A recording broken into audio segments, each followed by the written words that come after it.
2023-11-2018 മാർഗനിർദ്ദേശങ്ങളുണ്ടാക്കി, മാനദണ്ഡങ്ങളുണ്ടാക്കി.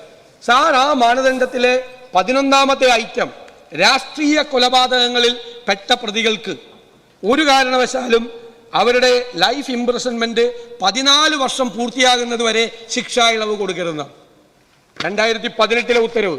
Sir, നമ്മളെ അത്ഭുതപ്പെടുത്തിക്കൊണ്ട് 25/11/2022 സർക്കാർ ഒരു പുതിയ ഉത്തരവിറക്കി. സാർ, ആ ഉത്തരവിൽ 2018 ഈ രാഷ്ട്രീയ കൊലപാതകങ്ങൾ നടത്തിയ പ്രതികളെ ശിക്ഷാ ഇളവിൽ നിന്ന് ഒഴിവാക്കണം എന്നതങ്ങ് എടുത്തു മാറ്റി. ഈ പ്രതികൾക്ക് ഇളവ് കൊടുക്കാൻ വേണ്ടിയിട്ടുള്ള ഗൂഢാലോചന ആരംഭിക്കുകയാണ് 2022 ഗൂഢാലോചന ആരംഭിക്കുക. മാത്രമല്ല, Kerala prisons and correctional service act 2010 അനുസരിച്ചിട്ട് 78(2) വകുപ്പ് അനുസരിച്ചിട്ട് പറയുന്നത് എന്താണെന്നറിയാമോ? സാർ, ഒരാളുടെ ശിക്ഷാ കാലാവധിയുടെ 1/3 താഴെയായിരിക്കണം അയാൾക്ക് ആകെ കൊടുക്കുന്ന പരോള്, ശിക്ഷാ ഇളവ്, ലീവ്, ഇതെല്ലാം കൂടി കണക്കാക്കിയിട്ട് നോക്കുവാണെങ്കിൽ അയാളുടെ മൊത്തം ശിക്ഷാ കാലാവധിയുടെ 1/3 താഴെ ആകാൻ പാടുള്ളൂ. പക്ഷെ ഈ TP ചന്ദ്രശേഖരൻ കൊലക്കേസിലെ പ്രതികൾ മിക്കവാറും സമയത്ത് പുറത്താണ്, പരോളിലാണ്. അവർക്ക് ഇനി ശിക്ഷാ ഇളവ് കൊടുക്കുമ്പോൾ ഈ പ്രിസൺ ആക്ടിലെ ഈ ഒരു പ്രൊവിഷൻ തടസ്സമായി മാറും. അവർക്ക് ഒരിക്കലും ശിക്ഷാ ഇളവ് കൊടുക്കാൻ പറ്റില്ല. കാരണം മൊത്തം ശിക്ഷാ കാലയളവിൻ്റെ 1/3 കൂടുതൽ പ്രാവശ്യം അവർ പുറത്തു പോയിട്ടുണ്ട്. അപ്പൊ എന്ത് ചെയ്തു സാർ? 22ാമതിലെ ഉത്തരവിൽ ആ പ്രിസൺ ആക്ടിലെ 78(2) എന്ന് പറയുന്ന ആക്ട് അങ്ങ് എടുത്തു കളഞ്ഞു.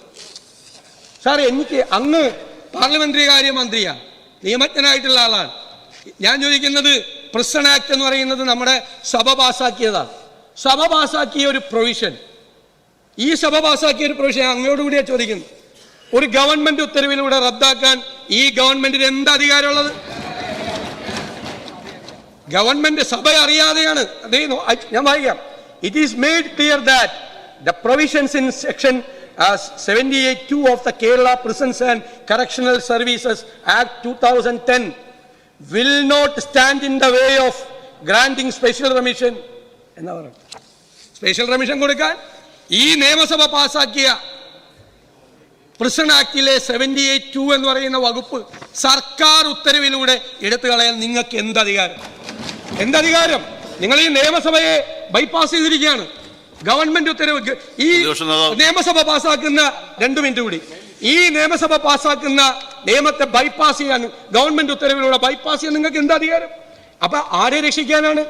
അപ്പൊ ആദ്യം രാഷ്ട്രീയ കൊലപാതകങ്ങളിലെ പ്രതികൾക്ക് ഉണ്ടായിരുന്ന മാനദണ്ഡം എടുത്തുമാറ്റി. രണ്ടാമത് അവരുടെ 1/3 എന്നുള്ള സംഭവം എടുത്തുമാറ്റി. സാർ, എന്നിട്ടാണ് ഈ ഇത് കൊടുക്കുന്നത്. ഇനി ഇവിടെ കഴിഞ്ഞ ദിവസം അടിയന്തര പ്രമേയം കൊണ്ടുവന്നപ്പോൾ പറഞ്ഞത് ഇതൊരു അഭ്യൂഹമാണ്. സാർ, ഈ ജയിൽ സൂപ്രണ്ട്, സർക്കാരല്ല പറഞ്ഞത്, ജയിൽ സൂപ്രണ്ട് സിറ്റി പോലീസ് കമ്മീഷണർക്ക് അയച്ച കത്ത് എങ്ങനെ അഭ്യൂഹമാണ്? അതെങ്ങനെ അഭ്യൂഹമാണ്? നമ്പർ 1. നമ്പർ 2, ഇതിൽ ഇരയായിരിക്കുന്ന ഒരു വനിതയുണ്ടല്ലോ ഇവിടെ, ഒരു സ്ത്രീ ഉണ്ടല്ലോ ഇവിടെ, അവരോട് പോലീസ് അന്വേഷിക്കാം. അപ്പോൾ ആദ്യത്തെ ഒരു പ്രതി KK മുഹമ്മദ് ഷാഫിക്ക് വേണ്ടി ചൊക്ലി പോലീസ് സ്റ്റേഷൻ 21/6/2024 വൈകുന്നേരം ഫോണിൽ ബന്ധപ്പെട്ട് രമയുടെ മൊഴിയെടുത്തു. സാർ, രണ്ടാമത്തത് വേറൊരു പ്രതി S. സിജിത്ത്, അണ്ണൻ സിജിത്തിന് വേണ്ടി പാനൂർ പോലീസ് സ്റ്റേഷൻ വൈകുന്നേരം 22/6 ഈ മാസം, ഈ കഴിഞ്ഞ ആഴ്ച 24 വൈകുന്നേരം MLA ഓഫീസിൽ നേരിട്ടെത്തി മൊഴിയെടുത്തു. രണ്ടാമത്തെ കേസ്. അപ്പൊ TK രജീഷിന്റെ എടുത്തിട്ടില്ല. ഞങ്ങൾ നേരത്തെ പറഞ്ഞത് TK രജീഷ്, മുഹമ്മദ് ഷാഫി, S. സിജിത്ത് എന്നീ 3 പ്രതികളെ ഇതിനകത്തുള്ളതായിട്ടാണ്. സാർ, ഇപ്പൊ നോക്കിയപ്പോ എന്താ, 7ാമതൊരാളും കൂടിയുണ്ട് പ്രതി, ട്രൗസർ മനോജൻ. നിങ്ങളെല്ലാം ഈ നിയമസഭയിലെ ബഹുമാനപ്പെട്ട ചെയർ ഉൾപ്പെടെ, സംസ്ഥാന സർക്കാരിന് വേണ്ടി വാദിച്ചവരുൾപ്പെടെ എല്ലാവരും പറഞ്ഞ് ഇതൊരു അഭ്യൂഹമാണെന്ന്. ഞാൻ ഈ സഭയുടെ മുമ്പാകെ ഒരു പ്രധാനപ്പെട്ട കാര്യം, ഒരു പ്രധാന സംഗതി വെളിപ്പെടുത്താൻ ആഗ്രഹിക്കുന്നു. സാർ, ഈ മനോജൻ എന്ന ട്രൗസർ മനോജന്റെ പോലീസ് സ്റ്റേഷൻ അതിർത്തി ഏതാ? Kolavallur police station. സാർ, ഇതെല്ലാം നിങ്ങൾ സ്പീക്കറും നിങ്ങളെല്ലാം പറഞ്ഞു കഴിഞ്ഞിട്ട് ഇന്നലെ വൈകുന്നേരം ഇന്നലെ വൈകുന്നേരം 7:37 രമയുടെ മൊഴി കൊളവള്ളൂർ പോലീസ് സ്റ്റേഷൻ എടുക്കുക.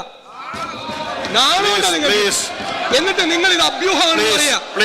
അഭ്യൂഹമാണെന്ന് നിങ്ങൾ പറയാ. നിങ്ങളിത് അല്ല, ഞാൻ കൺക്ലൂഡ് ചെയ്യാം. നിങ്ങൾ ഇത് അഭ്യൂഹമാണെന്ന് പറയാ. ഇത് അഭ്യൂഹം. ഇന്നലെ രാത്രി ആ സ്ത്രീയുടെ 4ാമത്തെ police station, let me complete 3ാമത്തെ പോലീസ് സ്റ്റേഷൻ കാര്യം പറയട്ടെ. അംഗങ്ങൾ ബഹളമാക്കേണ്ട കാര്യമില്ല. സബ്മിഷനാണ്. ബഹുമാനപ്പെട്ട പ്രതിപക്ഷ നേതാവായതുകൊണ്ട് സമയം കൊടുത്താണ്. നോ നിങ്ങൾ ബഹളമാക്കേണ്ട കാര്യമില്ല. ബഹുമാനപ്പെട്ട പ്രതിപക്ഷ നേതാവായതുകൊണ്ട് അദ്ദേഹത്തിന് സമയം അനുവദിച്ചാണ്. നിങ്ങൾ ബഹളം വെച്ച് സമയം കൊടുക്കണ്ട. നിങ്ങൾ ഇവിടെ ഇരിക്കൂ. നോ, സബ്മിഷനാണ്. ബഹുമാനപ്പെട്ട പ്രതിപക്ഷ നേതാവായതുകൊണ്ട് അദ്ദേഹത്തിന് സമയം അനുവദിച്ച് നിങ്ങൾ ബഹളമാക്കണ്ട. അങ്ങ് കംപ്ലീറ്റ് ചെയ്യൂ. സബ്മിഷൻ മാത്രമല്ല, അടിയന്തര പ്രമേയത്തിന് അനുമതി കൊടുക്കുന്ന സബ്മിഷൻ സമയം കൊടുക്കും. പ്ലീസ്, നിങ്ങളല്ല സ്പീക്കർ തീരുമാനിക്കുന്നതല്ല. അപ്പോ ഇന്നലെ വൈകുന്നേരവും ഈ ക്രൂരന്മാരായ ക്രിമിനലുകൾക്ക് ശിക്ഷ ഇളവ് കൊടുക്കാനുള്ള നടപടികളുമായി ഈ സർക്കാർ മുന്നോട്ട് പോകുന്ന ദയനീയമായ സ്ഥിതിയാണുള്ളത്. സാർ, ഞാൻ അവസാനിപ്പിക്കുകയാണ്. സാർ, ഈ പ്രതികളാരാ?